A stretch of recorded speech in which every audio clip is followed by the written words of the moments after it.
ઉદાહરણ નંબર 3ની અંદર એક ખાંડના ઉત્પાદન કંપનીના વર્ષ 2008થી 2015 સુધીના ખાંડના ઉત્પાદનના આંકડા નીચે પ્રમાણે છે. આ માહિતી પરથી વર્ષ 2009 ને 2010 અને 2011ના સરેરાશ ઉત્પાદનને આધાર વર્ષનું ઉત્પાદન લઈ અસલ આધારની રીતે સૂચકાંક તૈયાર કરો. મિત્ર, એ આપણને કહી દીધું 2009, 2010 અને 2011ના સરેરાશ ઉત્પાદનને આધાર વર્ષનું ઉત્પાદન લઈ અસલ આધારની રીતે સૂચકાંક ગણો. એટલે એ સ્પષ્ટ છે, અસલ આધારની રીતે સૂચકાંક ગણો એવું આપણને કહી દીધું છે. તો સૌપ્રથમ આપણને વર્ષ આપી દીધું. વર્ષ 2008, 9, 10, 11, 12, 13, 14 અને 15. એટલે આપણને સ્પષ્ટતા કરી દીધી હતી 2008થી 2015 સુધી. તો ઉત્પાદન 1000 ટનની અંદર આપ્યું. આ સ્પષ્ટ છે, 1000 ટનની અંદર 186, 196, 202, 214, 220, 216, 226 અને 230 આપણને ઉત્પાદન આપી દીધું. તો આ રકમ આપણને આપી, પણ આપણને વર્ષ કહી દીધા. કયા કીધા? તો કે 2009, 2010 અને 2011ની સરેરાશ લેવાની કીધી. તો સૌપ્રથમ આપણે સરેરાશ મેળવવા માટે આપણને ખ્યાલ હોવો જોઈએ કે સરેરાશ મેળવવા માટેનું આપણને સૂત્ર પણ આવડવું જોઈએ. અહીંયા વર્ષ 2009, 10 અને 2011નું સરેરાશ મેળવશું. એટલે કે 2009, 2010 અને 2011નું જે ઉત્પાદન છે એમનો આપણે સરવાળો કરશું. તો 2009નું ઉત્પાદન આપણને આપી દીધું 196, પ્લસ 2010નું ઉત્પાદન આપી દીધું 202, પ્લસ 2011નું ઉત્પાદન આપી દીધું 214, ભાગ્યા 3. કેમ, શા માટે 3? તો કે 3 વર્ષે 2009, 10 અને 11, 1, 2 અને 3 વર્ષે એટલે ભાગ્યા 3. આમનો સરવાળો કરીએ 196 પ્લસ 202 પ્લસ 214, સરવાળો થશે 612, ભાગ્યા 3 વર્ષ એટલે ભાગ્યા 3 બરાબર 204. આ 204 જે કાંઈ મિત્રો આપણને મળ્યા એ આપણો આધાર વર્ષનો આંક આપણને મળ્યો છે. તો આપણે આગળ વધતા વર્ષની ગણતરી કરીએ તો વર્ષ ક્યાંથી આપ્યા? તો કે 2008, 2009, 2010, 2011, 2012, 2013, 2014 અને 2015 વર્ષ આપી દીધા 2008થી લઈ અને 2015 સુધી. ઉત્પાદન ટનમાં આપી દીધું. 2008નું ઉત્પાદન 186, 2009નું ઉત્પાદન 196, 2010નું ઉત્પાદન 202, 2011નું ઉત્પાદન 214, 2012નું ઉત્પાદન 220, 2013નું ઉત્પાદન 216, 2014નું ઉત્પાદન 224, 2015નું ઉત્પાદન 230.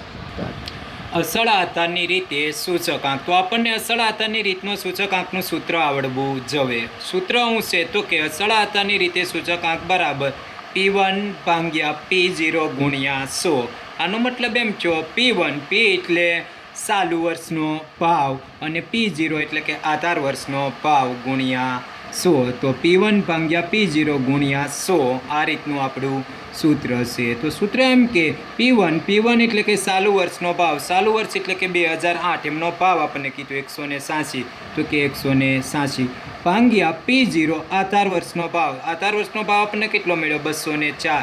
તો 204, તો 186 ભાગ્યા 204 ગુણ્યા 100 બરાબર 91.18. ત્યારબાદ ચાલુ વર્ષ કોણ થશે હવે? તો કે 2009, એમનો ભાવ આપી દીધો 196, તો કે 196 ભાગ્યા આધાર વર્ષનો ભાવ 204 ગુણ્યા 100 બરાબર 96.08. હવે ચાલુ વર્ષ 2009ની સરખામણીએ 2010 કેટલું આપ્યું? તો કે 202. તો ચાલુ વર્ષ 202 ભાગ્યા આધાર વર્ષ 204 ગુણ્યા 100 બરાબર 99.02. ત્યારબાદ ચાલુ વર્ષ આપી દીધું 2011, એમનો ભાવ આપ્યો 214, તો 214 ભાગ્યા આધાર વર્ષનો ભાવ 204 ગુણ્યા 100 બરાબર 104.90. ત્યાર પછી આપણું ચાલુ વર્ષ થશે 2012, એમનો ભાવ આપી દીધો 220, તો કે 220 ભાગ્યા આધાર વર્ષ 204 ગુણ્યા 100 બરાબર 107.84. ત્યારબાદ ચાલુ વર્ષ હવે થશે આપણું 2013નો ભાવ આપી દીધો 216, તો કે 216 એને ભાગ્યા 204 ગુણ્યા 100 બરાબર 105.88. ત્યારબાદ આપણું ચાલુ વર્ષ આપી દીધું 2014, એમનો ભાવ આપ્યો 224, તો કે 224 ભાગ્યા 204 ગુણ્યા 100 બરાબર 110.78. ત્યારબાદ આપણું ચાલુ વર્ષ હવે ગણાશે 2015નો ભાવ આપણને આપી દીધો 230, તો કે 230 ભાગ્યા 18 વર્ષનો ભાવ 204 ગુણ્યા 100 બરાબર 112.75. આ તો મિત્રો આપણે અસલ આધારની રીતનો સૂચક આંક. તો આ જે કાંઈ આપણને મળ્યો એ આપણો અસલ આધારની રીતનો સૂચક આંક તરીકે ઓળખવામાં આવે છે. હવે આગળનું ઉદાહરણ જોઈએ તો ઉદાહરણ નંબર 4. એક કંપનીના વર્ષ 2014ના દરેક 2 મહિનાના અંતે, યાદ રાખજો મિત્રો, દરેક 2 મહિનાના અંતે શેરના બંધ થતા ભાવ અંગેની માહિતી આપેલ છે. આ માહિતી પરથી પરંપરિત આધારે સૂચકાંક ગણો. યાદ રાખજો મિત્રો, પરંપરિત આધારે સૂચકાંક ગણો એવું આપણને સ્પષ્ટપણે કહી દીધું. તો મહિના આપી દીધા જાન્યુઆરી, ત્યાર પછીના દરેક 2 મહિને, જાન્યુઆરી પછીનો બીજો મહિનો એટલે કે માર્ચ, ત્યારબાદનો મહિનો મે, જુલાઈ, સપ્ટેમ્બર અને નવેમ્બર.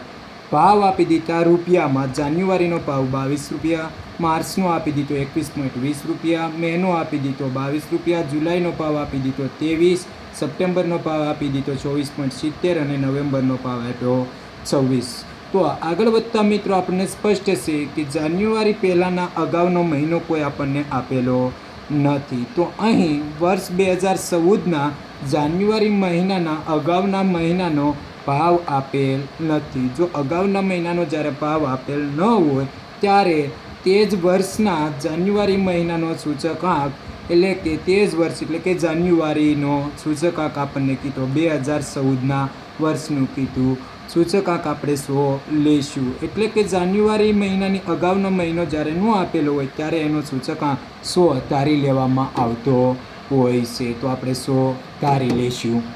આગળ મિત્રો જોઈએ તો મહિનો આપણને આપી દીધો. કયો આપ્યો તો કે જાન્યુઆરી, માર્ચ, મે, જુલાઈ, સપ્ટેમ્બર, નવેમ્બર.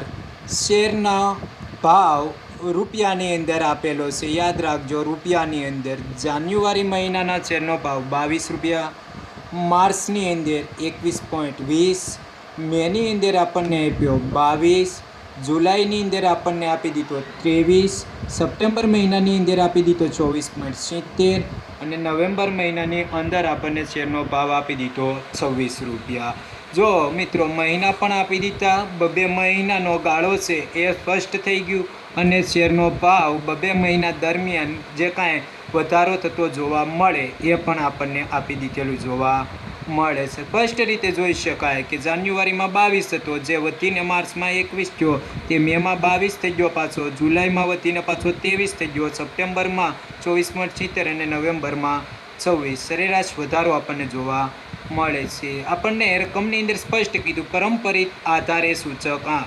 તો એમનું સૂત્ર આવડવું અનિવાર્ય છે. પરંપરિત આધારે સૂચકાંક બરાબર ચાલુ માસની ચલ કિંમત, ચાલુ માસની ચલ કિંમત ભાગ્યા અગાઉના માસની ચલ કિંમત ગુણ્યા 100. આને સંકેતની અંદર લખવું હોય તો પણ આપણે લખીએ છીએ કે P1 ભાગ્યા P0 ગુણ્યા 100. P1 એટલે કે ચાલુ માસની ચલ કિંમત, P0 એટલે કે અગાઉના માસની ચલ કિંમત ગુણ્યા 100. પણ મોટા ભાગે આપણે પરંપરિત આધારનો સૂચકાંક શોધવા માટેનું સૂત્ર સંકેતની અંદર લખતા હોતા નથી. આ સ્પષ્ટ હોવું અનિવાર્ય છે. તો જાન્યુઆરી મહિનાની અગાઉનો મહિનો આપણને કોઈ આપેલો નથી, તો શેરનો ભાવ આપી દીધો પણ અગાઉના મહિનાનો ભાવ આપ્યો નથી. માટે પરંપરિત આધારનો સૂચકાંક આપણે 100 ધારી લેતા હોઈએ છીએ. જ્યારે અગાઉનો મહિનો ન આપેલો હોય કે વર્ષ ન આપેલું હોય ત્યારે આપણે સૂચકાંક હંમેશા ધારેલો 100 લેતા હોઈએ છીએ. એટલે સૂચકાંક ન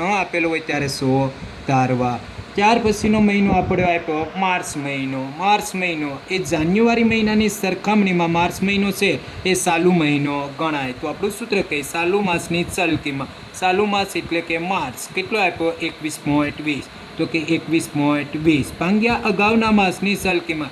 માર્ચ મહિનાનો અગાઉનો માસ કયો આપ્યો તો કે જાન્યુઆરી. કેટલો આપ્યો તો કે 22. તો 21.20 ભાગ્યા 22 ગુણ્યા 100 બરાબર આપણને જવાબ મળશે 96.36. ત્યારબાદ મિત્રો ચાલુ માસની ચલ કિંમત. તો માર્ચ મહિનાની સરખામણીએ ચાલુ માસ કોણ કહેવાય તો કે મે મહિનાની આપણને શેરનો ભાવ આપી દીધો. કેટલો આપ્યો તો કે 22. તો કે 22 અગાઉના માસની કિંમત. અગાઉનો માર્ચ મેની અગાઉનો માર્ચ એટલે કે માર્ચ. કેટલો આપ્યો 21.20. તો કે 21.20 ગુણ્યા 100 બરાબર 103.77. ત્યારબાદ ચાલુ માસ આપણો બનશે હવે જુલાઈનો ભાવ આપી દીધો 23. તો કે 23 ચાલુ માસની અગાઉનો માસ એટલે કે મે મહિનો. કેટલો આપ્યો ભાવ તો કે 22. તો કે 23 ભાગ્યા 22 ગુણ્યા 100 બરાબર 104.55. ત્યારબાદ આપણો ચાલુ માસ ગણાય સપ્ટેમ્બર મહિનાની આપણને ભાવ આપી દીધો 24.70. તો કે 24.70 સપ્ટેમ્બર મહિનાની અગાઉનો માસ એટલે કે 23 આપણી જે કંઈ કિંમત આપી તે તો કે 23 ગુણ્યા 100 બરાબર 107.39. નવેમ્બર મહિનો એ ચાલુ મહિનો આપણો ગણાશે એમની ભાવ આપી દીધો 24. નવેમ્બર મહિનાનો અગાઉનો માસ એટલે કે સપ્ટેમ્બર એમનો ભાવ આપ્યો 24.70. તો કે 24.70 ગુણ્યા 100 બરાબર 105.26 આપણો જવાબ મળતો હોય છે.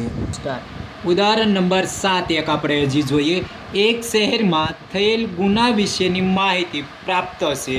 તે પરથી વર્ષ 2010ને આધાર વર્ષ તરીકે ગણી અસલ આધારની રીતે સૂચકાંક ગણો. જો મિત્રો પાછું અસલ આધારની રીતે ગણ્યો. અગાઉનો દાખલો આપણે જે ગણ્યો એ પરંપરિત આધારની રીતે, તો આ આપણને કહી દીધો અસલ આધારની રીતે. અને અસલ આધારની રીતની અંદર વર્ષ પણ આપણને આપી દીધું. કયું વર્ષ આધાર વર્ષ તરીકે કીધું તો કે 2010ના વર્ષને આપણે આધાર વર્ષ તરીકે લેવાનું રહેશે. તો જોઈએ આપણે રકમની અંદર ગુનાનો પ્રકાર વર્ષ. ગુનો કયા વર્ષમાં કેટલા કર્યા એ આપી દીધું. તો વર્ષ 2007, 2008, 2009 અને 2010 આમ 4 વર્ષ આપણને આપી દીધા, જે 2007થી લઈ અને 2010 સુધી. ગુનાનો પ્રકારની અંદર કીધું ખૂન એક ગુનાનો પ્રકાર છે. તો કે ખૂન 2007ની અંદર 110, 2008ની અંદર 128, 2009ની અંદર 137, 2010ની અંદર 129. બળજબરી એ પણ એક ગુનાનો પ્રકાર છે. 2007ની અંદર 30, 2008ની અંદર 45, 2009ની અંદર આપણને આપી દીધું 40 અને 2010ની અંદર આપી દીધું 48. ત્યારબાદ આપણને આપી દીધી લૂંટ પણ એક ગુનાનો પ્રકાર જ કહેવાય. તો 2007ની અંદર 610, 2008ની અંદર 720, 2009ની અંદર 770 અને 2010ની અંદર 830. ત્યાર પછી મિલકતની ચોરી એ પણ એક ગુનાનો પ્રકાર જ છે. 2007ની અંદર 2450, 2008ની અંદર 2630, 2009ની અંદર 2910, 2010ની અંદર 2890. આ આપણને જે વર્ષ દરમિયાન ગુના કર્યા એ અંગેની માહિતી આપી. તો હવે આપણને સૌપ્રથમ આયા અસલ આધારની રીતે સૂચકાંક કીધો તો એનું સૂત્ર આવડવું અનિવાર્ય છે. અસલ આધારનો સૂચકાંક બરાબર સૂત્ર છે આપણું ચાલુ વર્ષની સમયની ચલ કિંમત ભાગ્યા આધાર વર્ષના સમયની ચલ કિંમત ગુણ્યા 100. આ રીતે મિત્રો લખી શકાય, અથવા તો P1 ભાગ્યા P0 ગુણ્યા 100 પણ કરી શકાય. તો હવે ચાલુ માસની ચલ કિંમત આપણને કહી દીધી. તો ચાલુ માસ એટલે આપણને ખબર પડી જવે કયો કહેવાય તો કે ચાલુ માસ 2007 આપણું બનશે. ત્યાર પછી 2008, ત્યાર પછી 2009 અને 2010. તો પહેલાં આપણે વર્ષ લખશું. મિત્રો આયા વર્ષ આપણને આડી હરોળની અંદર આપેલા હોય કે ઊભી હરોળની અંદર આપેલા હોય એ આપણે જોવાનું રહેતું નથી. બે રીતે આપણે લખી શકીએ. આડી હરોળની અંદર વર્ષ દર્શાવો તો પણ દર્શાવી શકાય ને ઊભી હરોળની અંદર પણ દર્શાવી શકાય. પણ આપણને જે રીતે રકમ આપી એ પ્રમાણે આપણે દાખલો ગણીએ. તો પહેલું આપણને કીધું વર્ષ 2007, 2008, 2009 અને 2010. ખૂન તો લખો વર્ષની અંદર એ જે કાંઈ ગુનાનો પ્રકાર છે તે ખૂન. બીજું કીધું બળજબરી રકમની અંદર તો બળજબરી. ત્રીજું કીધું લૂંટ તો આપણે લખશું લૂંટ. અને ચોથું કીધું મિલકતની ચોરી તો કે મિલકતની ચોરી. આ આપણા ગુનાના પ્રકાર છે. 2007ની અંદર આપણને આપી દીધું ખૂણની અંદર 110.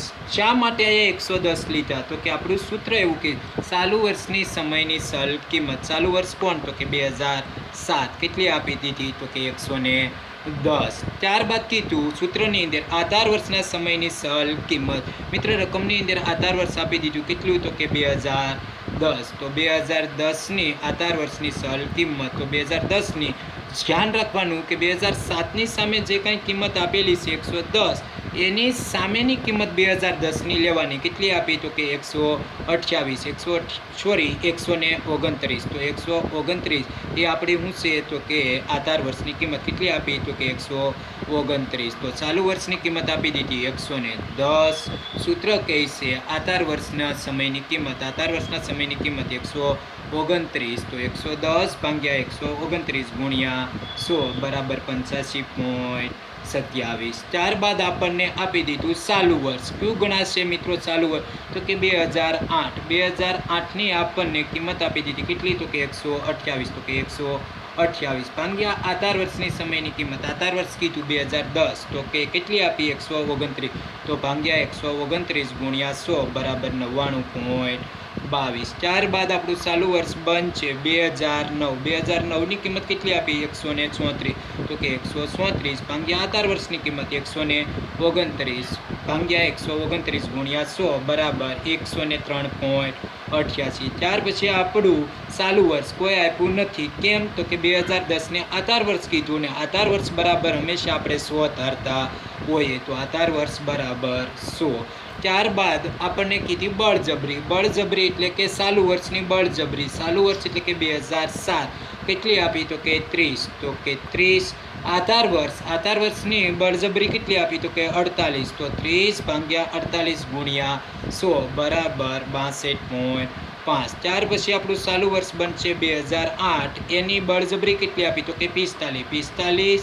તો આધાર વર્ષની અંદર આપણને કેટલું આપ્યા? કે 48. તો 45 ભાગ્યા 48 ગુણ્યા 100 બરાબર 93.75. ત્યારબાદ આપણું ચાલુ વર્ષ બનશે 2009. એની બળજબરી આપી દીધી 40 ભાગ્યા આધાર વર્ષ તરીકે 48. 40 ભાગ્યા 48 ગુણ્યા 100 બરાબર 83.33. આધાર વર્ષ 48, આધાર વર્ષ બરાબર 100.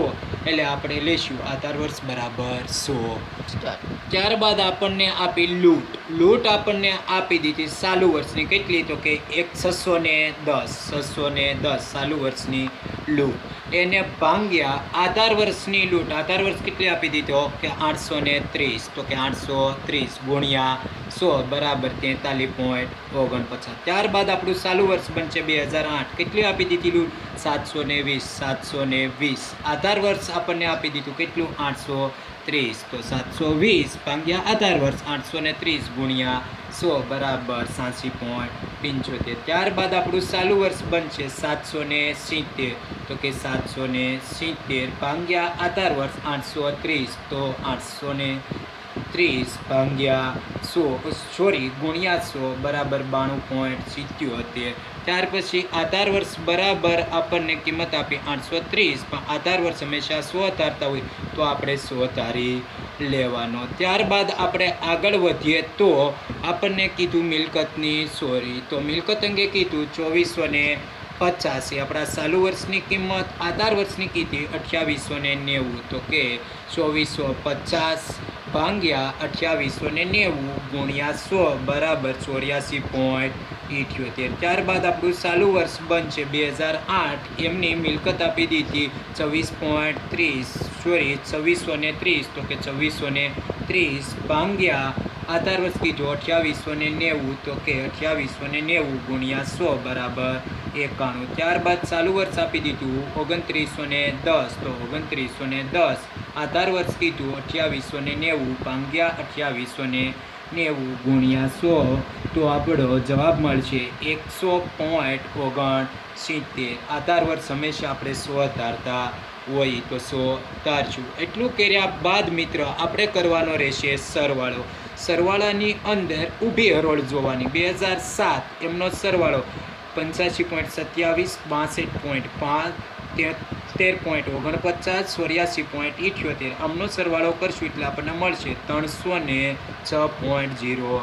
4 એ જ રીતે 2008ના વર્ષનો સરવાળો કરશું 99.22 93.75 87.75 અને 91 એટલે સરવાળો મળશે 370.72 એ જ રીતે 2009નો સરવાળો કરશું 103.88 83.33 92.77 અને 169. ત્યાં આપણને મળશે એમનો સરવાળો 380.67. અમને આધાર વર્ષનો સરવાળો 100 + 100 + 100 એટલે 400 મળશે. એટલું મેળવ્યા બાદ આપણે સરેરાશ મેળવશું. સરેરાશ મેળવવા માટે સરવાળાને કુલ વર્ષ વડે ભાંગતા સરવાળો આપણો મળશે 306.4. કુલ વર્ષ કેટલા આપ્યા તો કે 1, 2, 3 અને 4. તો 4 વડે ભાંગતા આપણને મળશે 76.51. એ જ રીતે 2008નો સરવાળો આપણને મળ્યો 370.72. તો 370.72 ભાંગ્યા કુલ વર્ષ. કુલ વર્ષ કેટલા આપ્યા 4. તો 370.72 ભાંગ્યા 4 બરાબર 92.68. એ જ રીતે 2009નો સરવાળો 380.67 ભાંગ્યા કુલ વર્ષ કેટલા આપ્યા તો કે 4. તો ભાંગ્યા 4 બરાબર 95.17. એ જ રીતે 2010નો કુલ સરવાળો કેટલો આપ્યો 400 ભાંગ્યા કુલ વર્ષ કેટલા આપ્યા તો કે 4. ભાંગ્યા 4 બરાબર આપણને મળશે 100. આ રીતે મિત્રો આપણો આખો અસલ આધારની રીતે સૂચકાંક ગણવા માટેનો દાખલો હતો, જેની અંદર આધાર વર્ષ 2010 લેવાનું કીધું હતું. માટે આધાર વર્ષની કિંમત આપણે 2010ને ગણશું એટલે બધી જગ્યાએ 100 આધાર વર્ષ તરીકે આપણે ધારવાના રહેશે.